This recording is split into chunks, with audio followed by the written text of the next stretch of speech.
All right, what's up, party people? It's your boys, the Beards of War, with a wild hair episode. Got myself, Thick Nick Fury, FBR for President Fat Broker Rambo, Scorched Earth, and hey, Cap Jack behind the scenes. All right, we're back with episode two, season one of Welcome to Derry from the It series. And this show does Mm. not disappoint. There is a lot going on already in two episodes, and we're going to cover it as best we can here.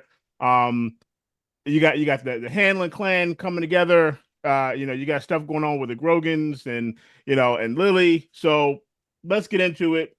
I say we start off with the Hanlons, with Charlotte and Will joining the major at their home in Derry. Charlotte is the wife of Major Hanlon, and she comes with their young son to kind of get settled into to Derry. And when she pulled up in the auto, man, I couldn't help but play the Ghostbusters theme in my head. Kind of it just fit right. So yeah, so we got Charlotte that shows up with Will, and Will is a brain, right? He's a smart kid. His dad got him a telescope, so he was extremely excited about that. But that was, as we find out, through the coercion of his mom, who knew what he really liked. His dad got him a tie or something last time, and so you can see that they're inherently different in how they operate. Like his dad wanted a baseball, his kid likes to read books. He's into science, really smart kid, really sharp. And it kind of goes from there. So we get to Charlotte going into the town, trying to do, get the lay of the land, so to speak, going to pick up some food for dinner.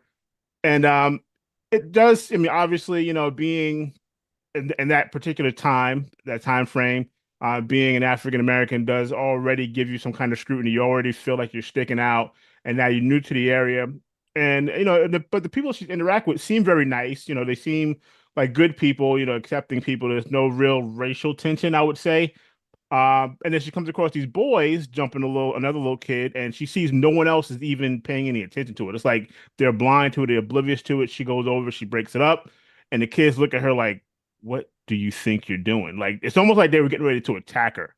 And the kid runs off, the kids follow suit like nothing ever happened. So she basically, in that short period of time, kind of got to find out how things kind of were in Derry. So what do you think about that, Rambo?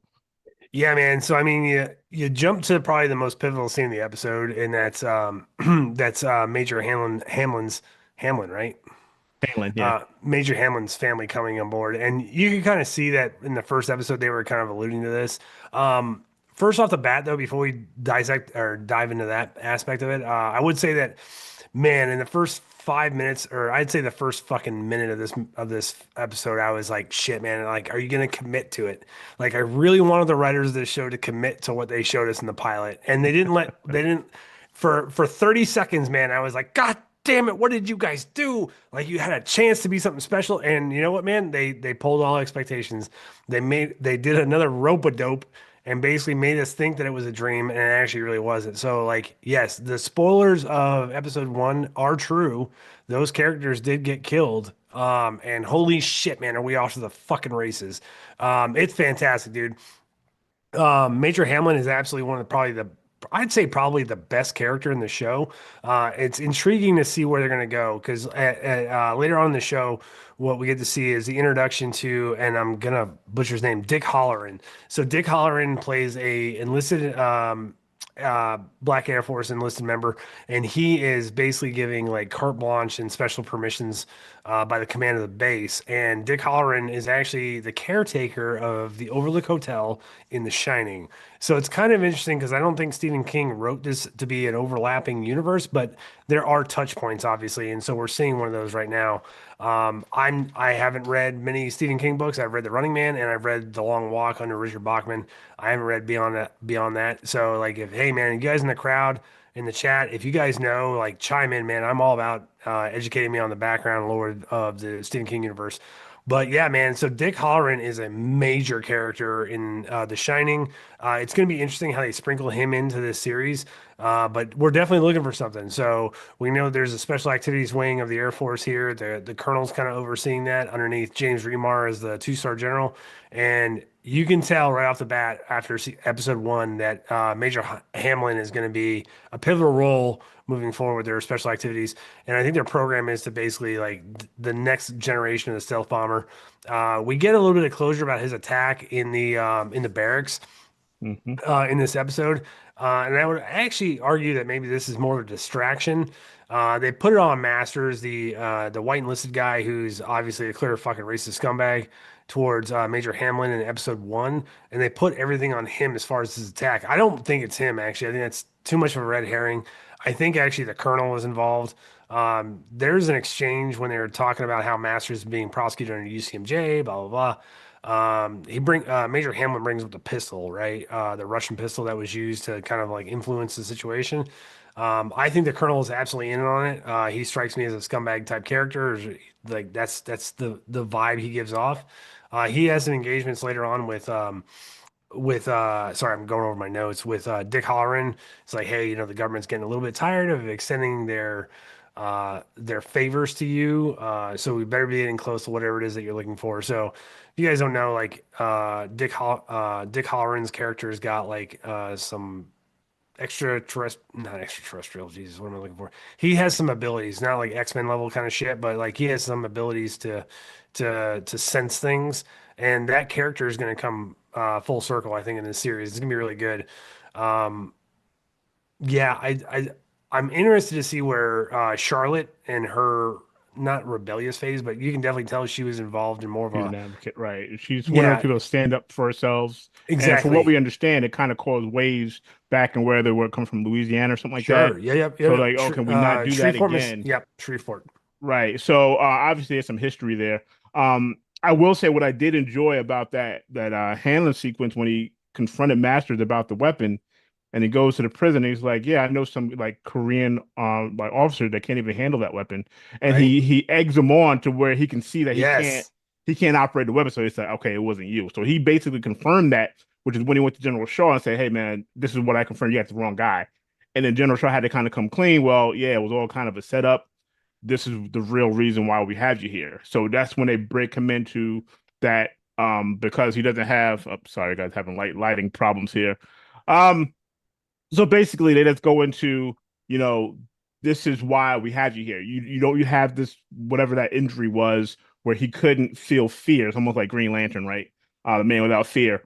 And so that's the goal now is to bring him in. He to kind of use him in that realm of whatever Holloman is looking for. This is kind of like, okay, this is the second phase of that.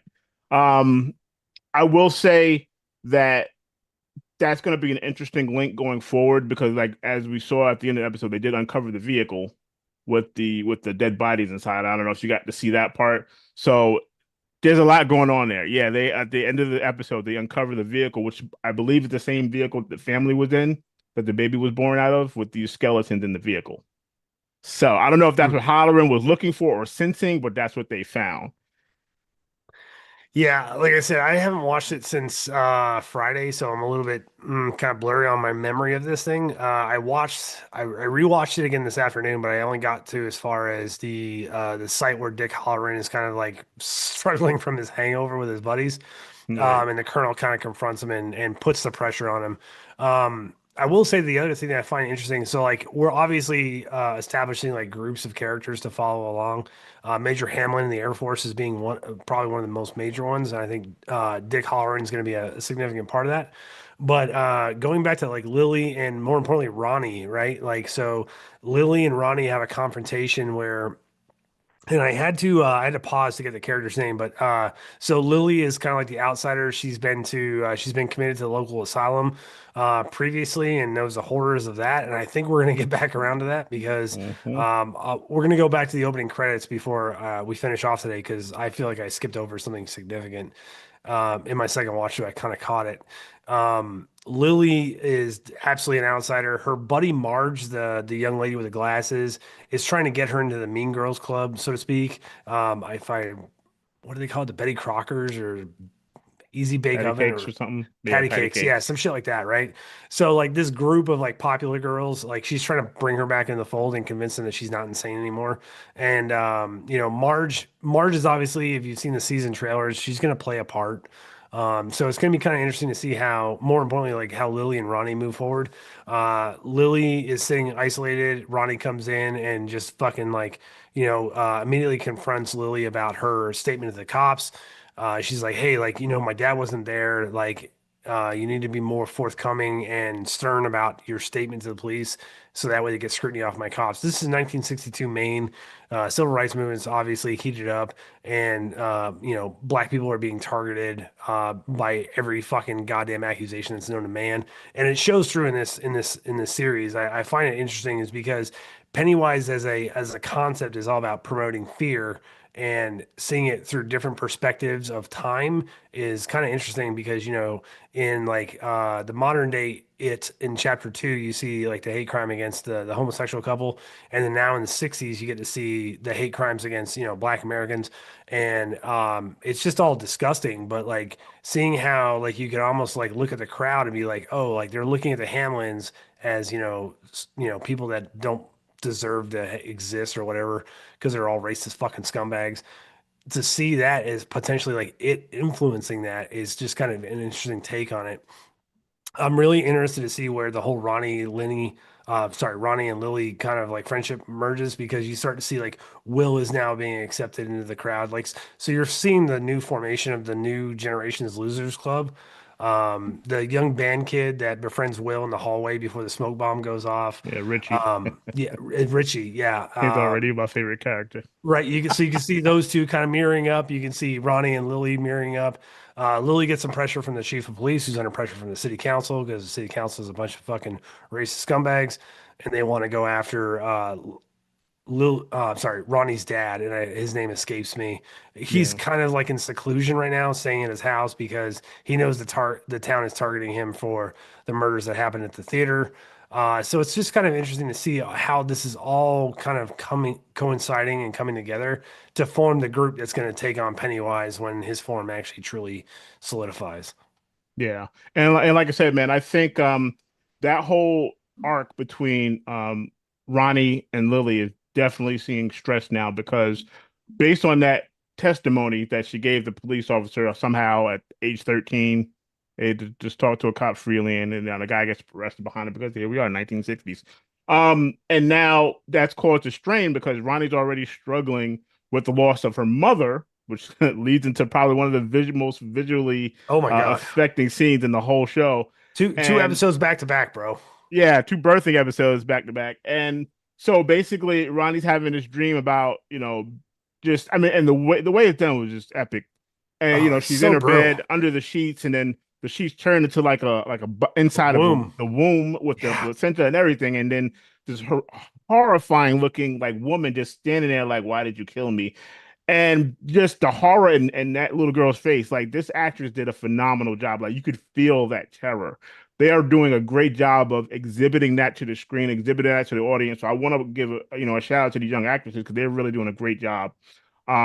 So that whole scene with, I mean, they went down to the umbilical cord, her biting through the Oh, umbilical cord to dude. break free, Oh my God. Yeah, and it's that like it's was so real, brutal. right? And that was a brutal scene. And then of course, and to make matters worse, she gets up, like the creature gets up and then comes after her. So it's like, oh, Yeah. geez. Like, it's just, that's the kind of fear that is just emanating from your own belief, your own thought system, your own experiences. So we Yeah, go it was forward. Yeah. But it, good. it was truly powerful, man, to see that because like, obviously her mother passed in childbirth, and I've been down I wouldn't say a similar road, but like my mother has mental conditions that preclude her from being an active member of society. I'll leave that at that. And she has said some things to me in passing where I'm just like, oh my God, it has swallowed my world. I couldn't imagine what Ronnie is going through, like having this. Obviously, she might be putting two and two together that this is like, a dream sequence or something like that. But like, still, the actual trauma that you would go through for that kind of a scenario where you're like, your mother is coming to you and, saying that you killed her and all this other things. And like, good God, man, that young actress is just incredible. Ronnie wins the series for me so far. Yeah. And it's gonna be interesting to see how the character develops.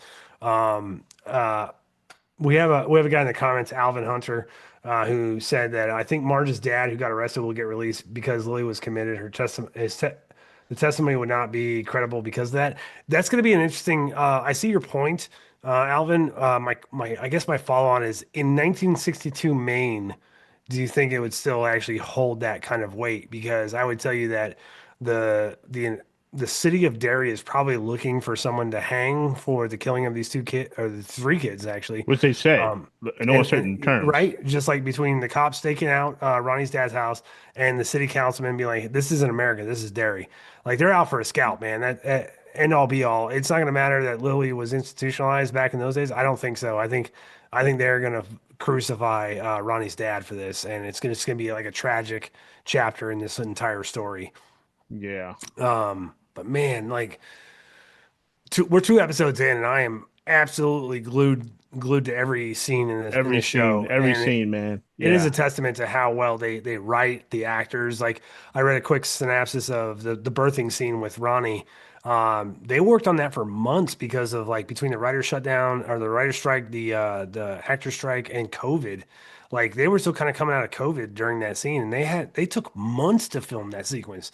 Jesus Christ, man! I went to a fucking horror house or a house of horrors or cornfield or some shit like that, and they had one of those one where like the inflatables like crushing on you and it's supposed to like trap you and make you terrified. Be like, right. that was like 5 seconds, dude. Like, I couldn't imagine doing that scene for fucking months where you're just like submerged in this ambiotic goo and you're just like, oh yeah, and your mother who died during your childbirth is gonna traumatize the shit out of you. You're like, ah, just Yeah, right. live with What that else? for What four else you months. got? Yeah, right. Yeah. No big deal. But and that listen, and that brings us into Lily Bainbridge and her scene, right? So now Mhm. she's shopping at the supermarket, Oh my and you just don't know. This is to me, this is the biggest difference between it and like Nightmare on Elm Street. In Nightmare on Elm Street, you know when the shit's about to go down. As soon as you're not off, it's over. You're in the middle of the day, nothing going on. You're going to the store, all of a sudden, all these weird things start happening, right? God. And the way that store scene, the way that was done was also another example of how dedicated they are to creating this scene, right? So as she's walking through the store, you have people that are just looking at her, like the guy that comes from behind the can, just like leaning and just looking at it and goes back with this weird smile on his face. It's those subtleties that make it so terrifying. And then you see like the aisles of food just sliding into place, just behind her. And Oh before yeah. you know it, she's trapped in this maze with all the pickle jars, right? And then she sees it.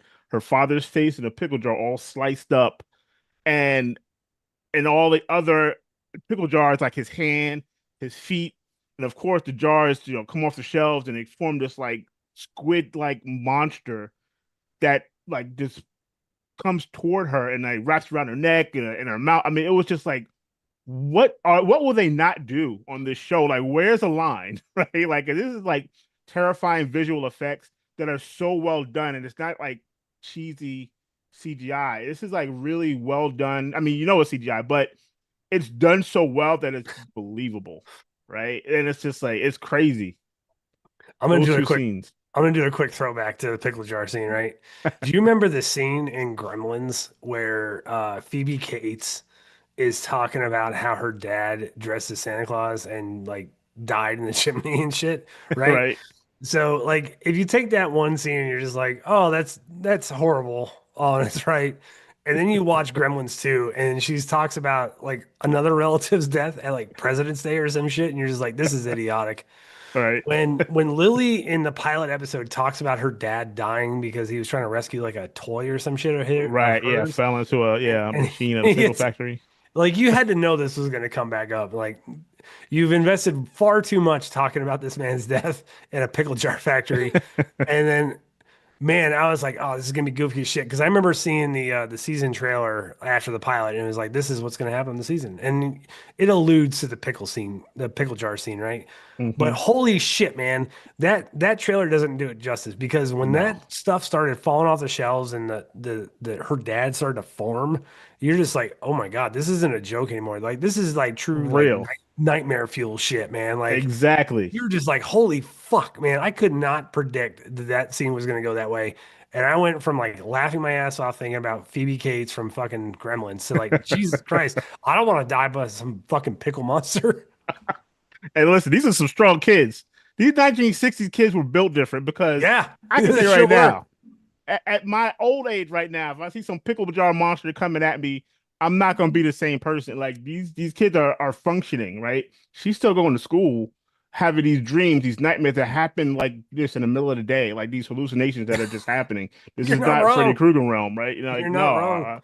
like I was wide awake a second ago, and now the store manager just like, Lily, what's wrong with you? And all she had was one broken jar of pickles, which she probably just dropped. You know what I mean? So you don't know when it's gonna hit, which kind of it makes me wonder, and I know we keep coming back to this, if those kids are really dead. Because if you don't have a body, you don't have a death. They have not found the bodies. So this is some kind of weird prolonged nightmare sequence. Like, you know what I mean? Like, are So these it kids could gonna be. pop up somewhere? You know? It actually could be, but it also could be that they're like, they're floating. If you remember in It chapter, get the dead eyes when you see Ronnie fighting the umbilical cord getting pulled back in woo, the teeth. I'll leave it at Right. that. So you see snippets of him. What I appreciate the fact is that they're doing is they're building tension. So we know what Pennywise looks like. We know how he behaves. We know all these aspects of Pennywise. But instead, they're just like, fuck it, man. We're gonna go back to where you don't see the shark. We're gonna go back to the Jaws where it was all scary water shit. Yep. And and once That again, theme. man, what's a credit to their storytelling is that I'm still hooked. Like I don't know what terrors are coming next. I've seen the big bad monster at the end. I've seen him defeated, but I am still hooked because I haven't seen this shit before. So like a testament to what they're doing. I think they're rocking it out of the park. The longer you hold out with Pennywise, I think the better, man. Oh, absolutely. Because like I said, once you reveal the monster, with what else do you have left? So now this is all the buildup. And you got Hmm. to remember, he's been doing this, what is it, every 27 years? Every 27 years. Going back how many centuries, so this really, we've got a long way to go before someone even gets to handle Pennywise, right? We Um, do. Yep. this, like I said, this show so far has been amazing. And this is one of the things that I think separates those shows sometimes, and that's that theme music. The theme music for Derry, which I don't think you hear until this episode, is haunting. It's like a little kid singing it. Are we talking about the opening credits? Yeah, like the opening credits. Dude, let's talk about the opening fucking credits, man. Dude, it's amazing. It's like from like Yellow Jackets, like it's that intro that just it's about to get started. And this, I mean, I love it. I watch it just over and over again, like the way the scenes and the way it plays in. And Yeah. like I said, some of the little kids' voices, man. But that intro is just phenomenal. So I will say this. The first time that I watched season or episode two, I skipped over the credits. And then I started seeing like, YouTube videos and shit like that. Like, hey, the credits is where it's at. And I'm like, oh shit, I missed something. Going back, man, holy shit, did I fucking step on a mine because I missed a significant amount of exposition. I, Yeah. I should have known as a fan of From and as a fan of Yellow Jackets that the opening credits mean something. And holy shit, do they mean something in this show? Yeah. Because man, somebody coined it well. They're like, it means meets Norman Rockwell. And Mm, holy shit, man, like they go really far back. They go back to like 1902 when they had the giant fire where a bunch of kids were killed. They talked about in the movie, right. or the movies. And like the subtle touches they did in that introduction, you're right with the creepy ass 50s music, terrifying as shit, man.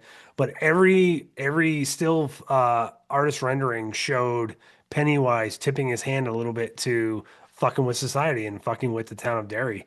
And man, does it really kind of like nail home the overall vibe of the show about how like evil permeates across generations and stuff like that. It was really well done. Highly recommend it. Yeah, absolutely, man. So like I said, guys, we here at Bridge of War all about Welcome to Derry.